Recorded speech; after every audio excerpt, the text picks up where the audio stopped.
Hello and welcome back to the channel. My name is Judy and I have a passion for travel, history, and finding out how the two intersect. Avignon is probably best known as the home of the Chateau of the Pope, but the palace is mostly empty and something of a disappointment. There is a lot more to see here, including the Rhône River, some Roman ruins, a suburb across the river where the cardinals made their home, a university, student university housing made available sometimes to summertime guests like me, and some of the most audacious cats I've ever come across in my entire life. So take a look with me, the Armchair Traveler, as your guide. The south of France is noted for la chaleur, or warmth. I can remember being here before, half a century ago, and contending with it without the benefit of air conditioning. And I promise you, since I could only afford to stay in dumps without so much as a fan, it was close to unbearable. They did have shutters, sometimes on the inside, sometimes on the outside. The shutters always had louvers to let in stray breezes, but not always screening, so insects would come in as well. Your choice seemed to be to keep out the sun, the heat, the fresh air, and the insects and dry bake, or open up to everything, including the flies, mosquitoes, and more. My apartment this time was very inexpensive. Most of it is leased to the university student housing, and I was surprised when I couldn't find the shutters, at least not at first. The Provence sun burns right through those new dual-pane, insulated, argon-filled, low-E windows, as well as the insulated curtains, which were also provided. The next morning I discovered the trick. The shutters are actually stored above the window and work with an internal crank. They can be partially or fully let down or left completely open. When you leave them open, you get a great view of the courtyard, which you can see here. There are signs all over begging students not to drop their cigarette butts out the windows. I took a look, was unimpressed, and padded back to the microwave to heat water for my coffee. When I came back, I discovered Felix, shown here, inside the apartment, staring longingly at my bed and about to climb aboard. It was pretty clear he had done this before.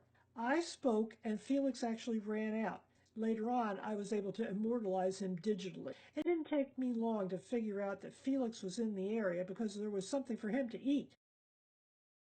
Avignon owes its existence to its location on the Rhône River. The pre-Roman Celtic inhabitants of the area set up shop on a handy hill on the east side of the river, which gave them protection from potential invaders, a bird's eye view of the surrounding territory, and probably the opportunity to extract taxes, fees, or other tribute from travelers heading north or south along the river.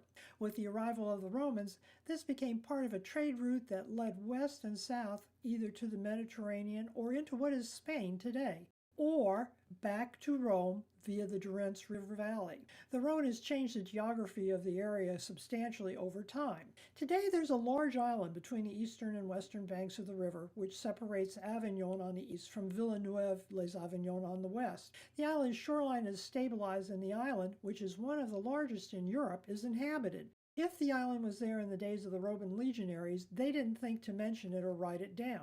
The Rhône moves pretty quickly and can carry a great deal of dirt with it, but when it slows down, as it might right here in the bend that surrounds Avignon, it'll drop that dirt and form mudflats. The area across the river is a rather nice suburb that comes complete with its own history and a fortress that actually dates from the 13th century. The fortress was built around a monastery that had been established in the 10th century, and that monastery sat on top of what was once a pilgrimage site dedicated to a 6th century hermit named Cassary. Cassary withdrew from society to this spot across the river.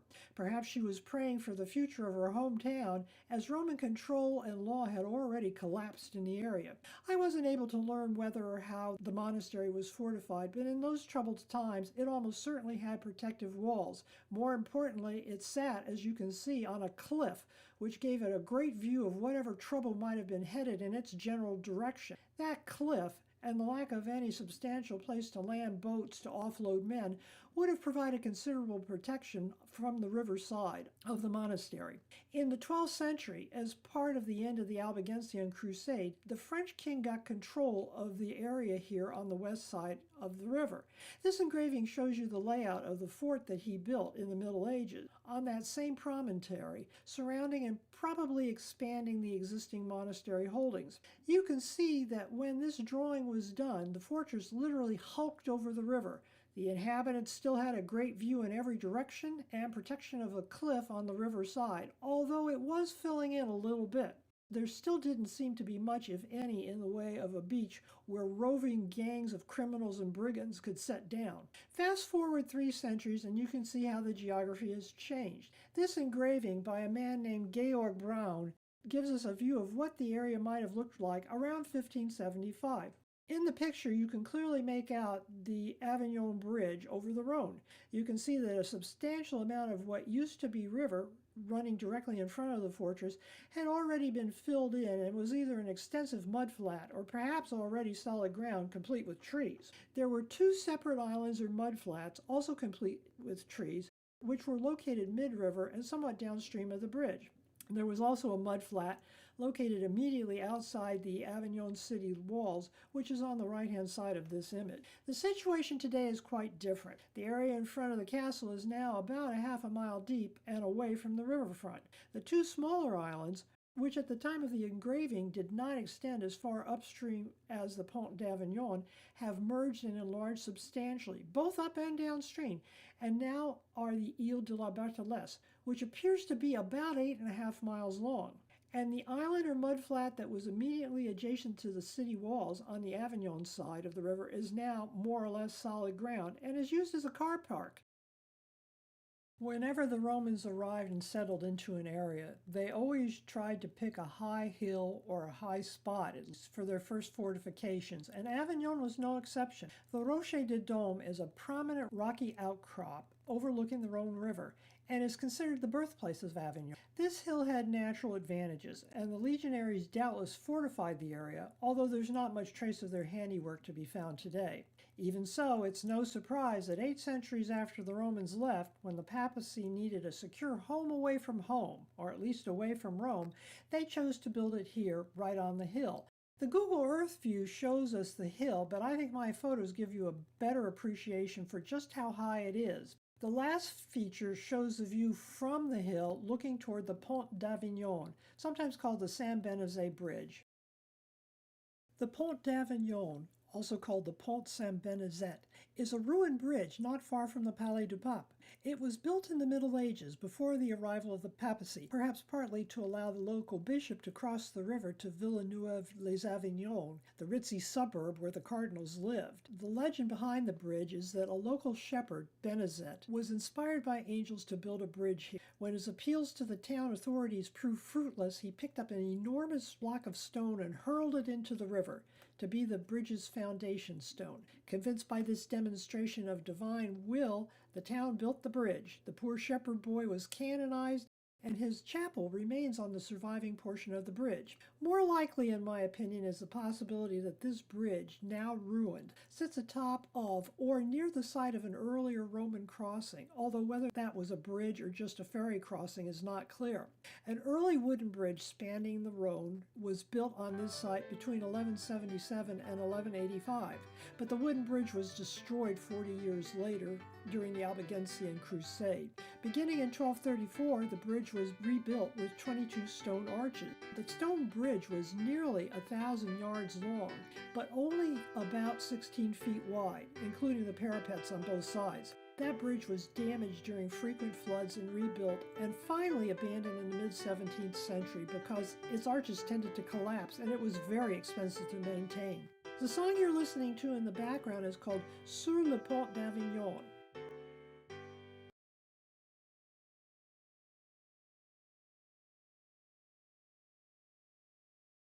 Little trains, which are generally hauled by some kind of vehicle dressed up to look a bit like a miniature railroad locomotive, are a common feature to be found in many of the larger French towns, particularly during tourist season. They haul you past, or in this case through, major sites of the city, sometimes with a live narration in French, but more often with a tape narration available in multiple languages, none of which is actually intelligible through headphones. They're not much good for studying the individual sites and only stop for stop signs and the occasional tourist, and not even always them. But they're a handy way to get the lay of the land, and on a rainy day, a way to do so without getting soaked.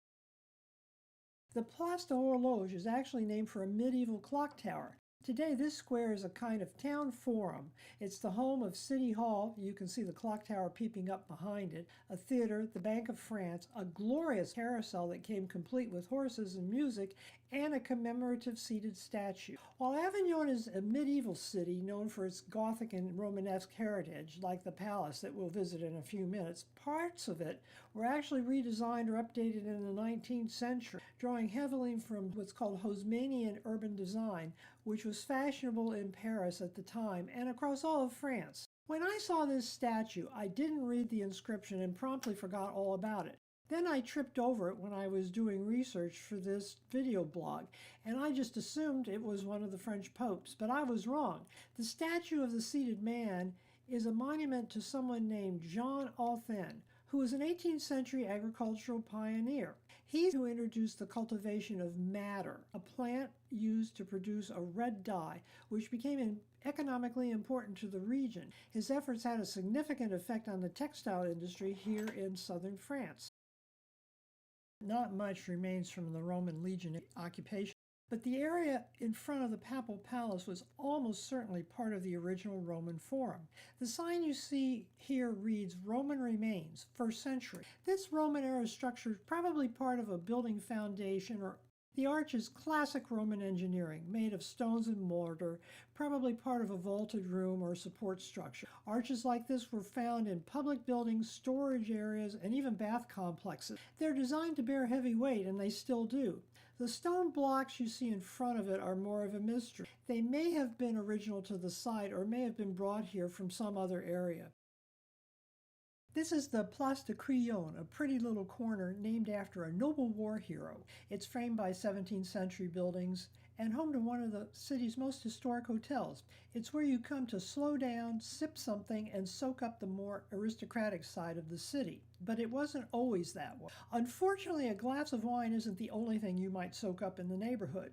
The square looks toward one of the original gates of Avignon's medieval city walls. The gate dates back to the 14th century, built during the time when the popes were in Avignon and the city needed strong defenses. Today, that wall is about 500 feet from the waterline and as little as 3 feet above water level on the satellite imagery I checked here.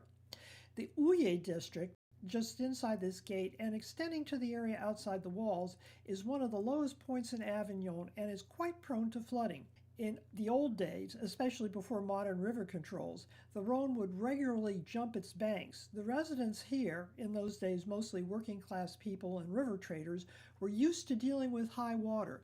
It wasn't unusual for the streets to flood and for people to move their belongings upstairs during the worst of it. Today, thanks to dams, levees, and modern flood control systems, the water is much better managed, but the district is still considered part of the city's flood risk zone. In December 2003, the Rhône Valley, including the areas around Avignon, experienced significant flooding after receiving more than 200 millimeters of rain in a very short period of time. The Rhône River reached its highest recorded level, at least at that time, leading to breaks in the dikes and flooding of towns, including Arles and some here in Avignon.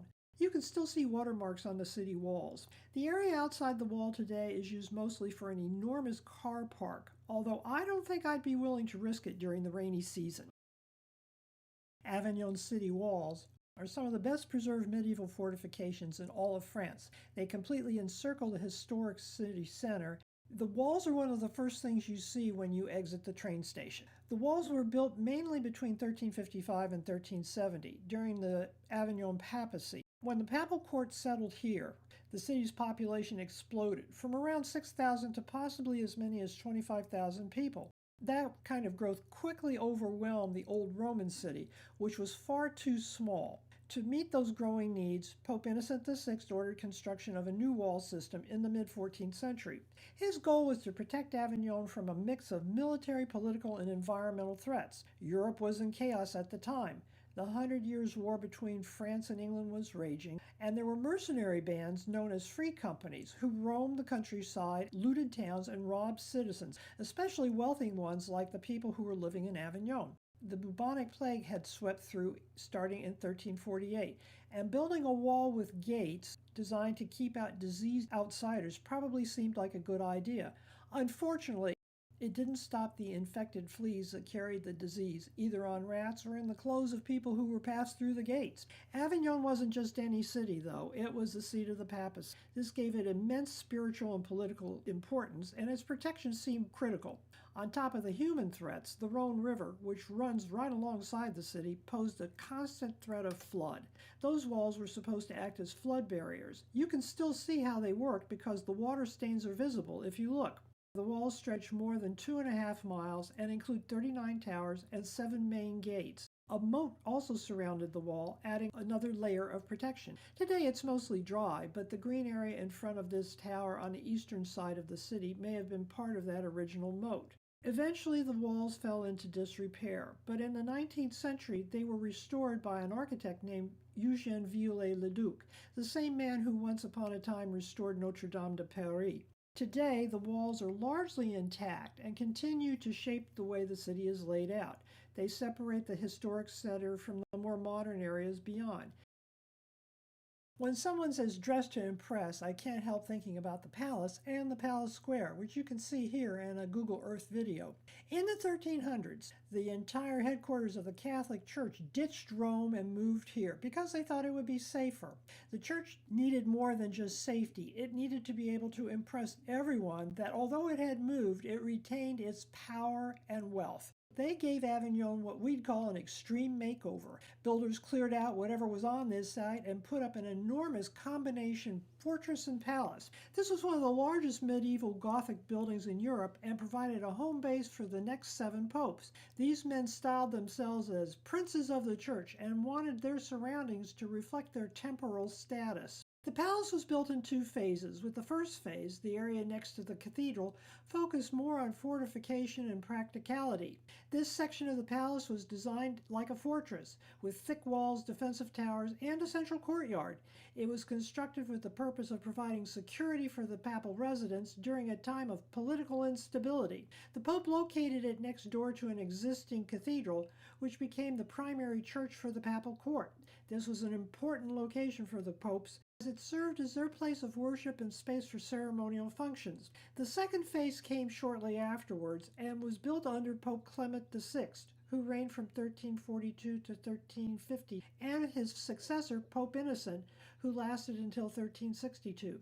The main goals of this phase were to expand the existing structure to house even more functionaries and more functions, to further enhance its aesthetic appeal, and to improve the level of luxury and comfort for the inhabitants, making it a fitting residency for the papacy. Clement VI in particular was known for his lavish lifestyle, and he saw no reason why he shouldn't have it here. He wanted a palace to reflect it. Additions included private chapels, grand reception halls, and state apartments, designed not just for living, but to impress on everyone who saw them that these men were every bit the equivalent of a king. Notre Dame de Dome is a beautiful historic church here in Avignon. It's located right next door to the Pope's Palace and was the home church for the Avignon popes during their tenancy here.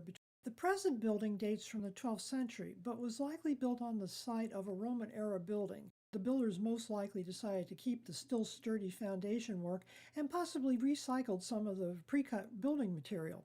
This was an important religious site before the Catholic Church was built here and remained so when the popes arrived. They chose to build their palace next door to it for strategic and military reasons. The strategic reason was that this was an ideal spot on high ground to locate a fortified palace. The practical reason is that the church would be right next door, so they wouldn't have far to commute. This was the primary place of worship for the papal court, where the popes attended Mass, held ceremonies, and carried out other religious duties. One of the most striking features of Notre Dame de Dome is the golden statue of Mary that sits on top of the bell tower.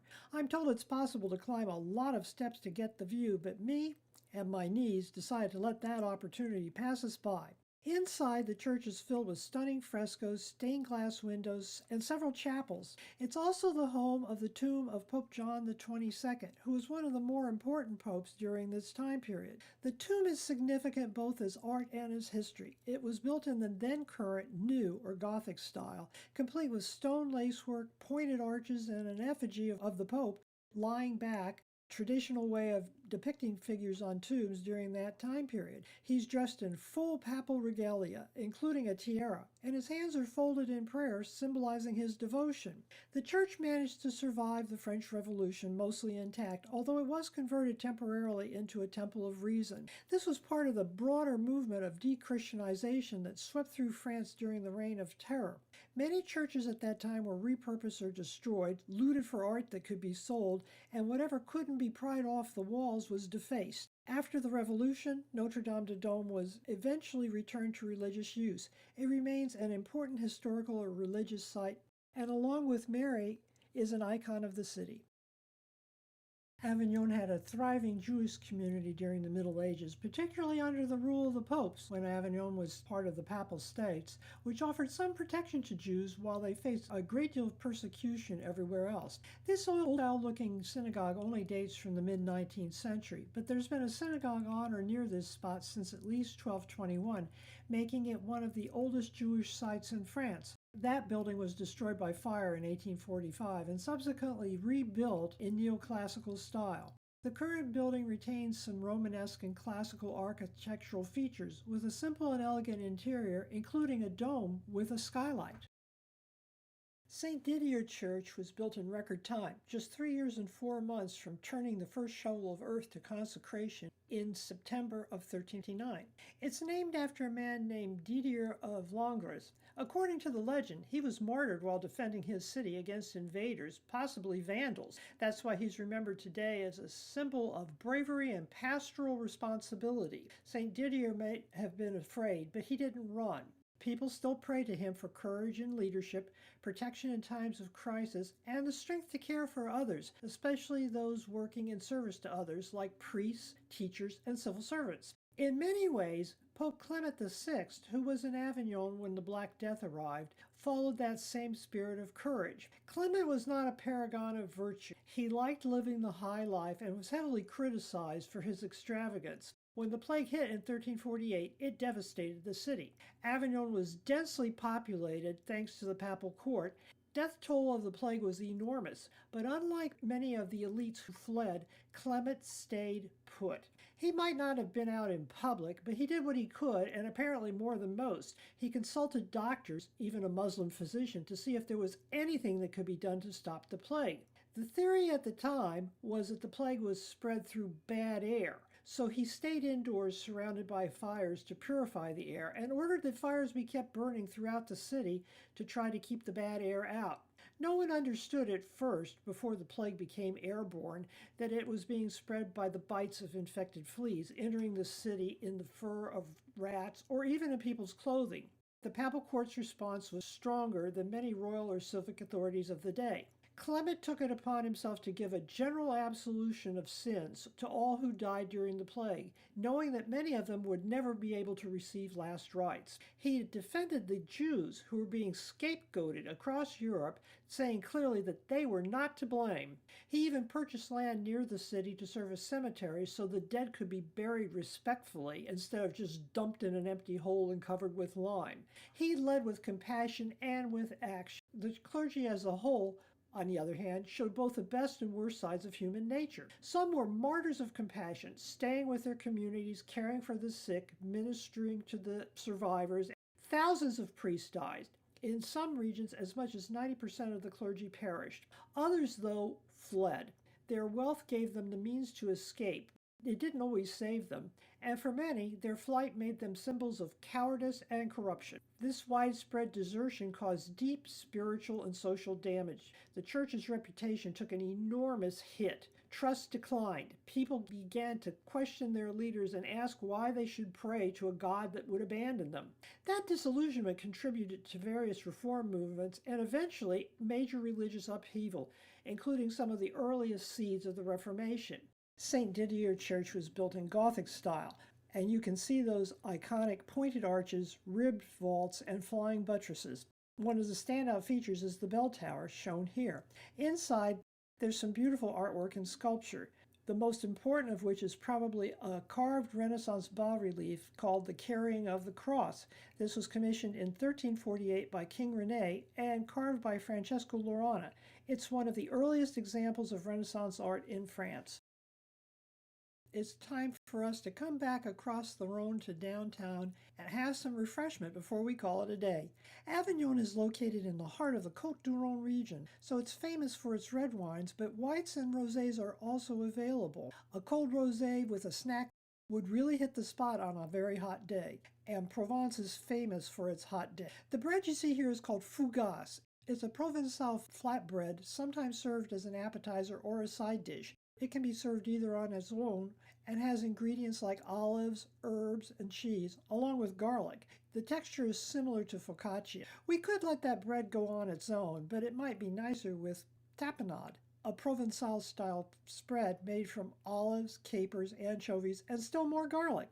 It's a flavorful and savory dish that captures the essence of Mediterranean ingredients. Between the garlic, more garlic, and the anchovies, dessert has got to enter the picture, if nothing else, to clear the palate and sweeten our breaths. Here we meet up with an old friend, Calisson.